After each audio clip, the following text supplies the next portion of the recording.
ఆ, ఏంటమ్మా? ఏంటి? నీతోని నేను చాలేనా? ఎవరు చెప్పారు నీకు ఆ మాట?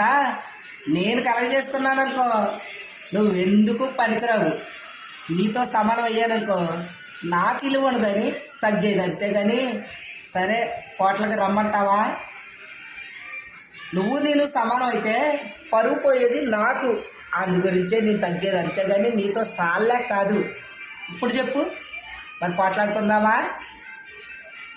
అంతకు తగ్గ బొంతలో అందరూ ఉంటారు. తలలు తన్ని వాళ్ళు ఉంటే తాళ్ళు తన్ని వాళ్ళు ఉంటారు, అంతేగాని నేనే పెద్ద పోటుగత్తిరని బిల్డప్లు ఇచ్చారనుకో, కొమ్ములోంచిన వాళ్ళు కూడా ఉంటారు. అందులోకి దట్ ఈజ్ రాజేశ్వరి ఎక్కడ తగ్గదు, దించుకుండేలా చేస్తుంది, అంతేగాని తగ్గేదేలే. అర్థమైందా? ఏంటి ఆళ్ళకి ఏదో భుజాలు మోసుకెళ్ళి చెప్తున్నా? పిచ్చ పిచ్చ ఆశాలు వేసావంటే కనుక